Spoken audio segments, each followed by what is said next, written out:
ಒಂದು ಗೋಪುರದ ಮೇಲೆ ಒಂದು ಬಿಂದಿಗೆ ನೀರು ಹಾಕಿದ್ರೆ ಈ ಗೋಗೆ ಹಾ ಹಾ 101 ಬಿಂದಿಗೆ ಶಿವಲಿಂಗದ ಮೇಲೆ ನೀರು ಹಾಕದಷ್ಟು ಪುಣ್ಯ. ಹಾ ಹಾ ಒಳ್ಳೆ ಒಂದೇ ಒಂದು ಗೋವಲ್ಲಿ ಒಂದು ಹುಣ್ಣಿಯನ್ನ ಕಿತ್ತು ಪಕ್ಕಕ್ಕೆ ಬಿಸಾಕಿದ್ರೆ ಹಾ ಹಾ ಹಾ ಹಾ 101 ಲಿಂಗ ಪೂಜೆ ಮಾಡದಷ್ಟು ಪುಣ್ಯ. ಹಾ ಹಾ 2, 3, 10 ಹುಣ್ಣಿಯನ್ನ ಕಿತ್ತು ಬಿಸಾಕಿದ್ರೆ ಹಾ ಹಾ ಒಂದು ಲಿಂಗ ಪ್ರತಿಷ್ಠಾಪನೆ ಮಾಡಿದಷ್ಟು ಪುಣ್ಯ. ಹಾ ಹಾ ಹಾ ಒಂದು ಸುತ್ತು ಬಂದರೆ ಹಾ ಸ್ವಾಮಿ ಹಾ ಹಾ ಗೋವನ್ನ ಒಂದು ಸುತ್ತು ಪ್ರದಕ್ಷಿಣೆ ಬಂದರೆ ಹ್ಮ್ ಹ್ಮ್. ಭೂ ಪ್ರದಕ್ಷಿಣೆ ಮಾಡಬೇಕಾದ ಹಾ ಸಮಸ್ಯೆನೇ ಇಲ್ಲ. ಹಾ ಹಾ ಗೋ ಪ್ರದಕ್ಷಿಣೆ ಮಾಡಿದ್ರೆ ಸಾಕು. ಹಾ ಹಾ ಹಾ ಗೋ ಪ್ರದಕ್ಷಿಣೆ ಮಾಡಿದ್ರೆ ಭೂ ಪ್ರದಕ್ಷಿಣೆ ಮಾಡದಷ್ಟು ಪುಣ್ಯವಿರುತ್ತೆ.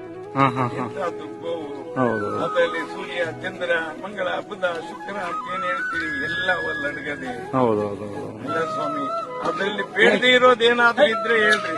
ಹ್ಮ್ ಹ್ಮ್ ಹ್ಮ್ ಗೋವಲ್ಲಿ ಎಲ್ಲಾ ಬೇಕಾಗಿರೋದೇ ಮನುಷ್ಯ ಅಂತ ನಾನು ಹೇಳ್ತೀನಿ. ನನ್ನಲ್ಲಿ ಬೇಡದೇ ಇರೋ ಪದಾರ್ಥಗಳು ಬೇಕಾ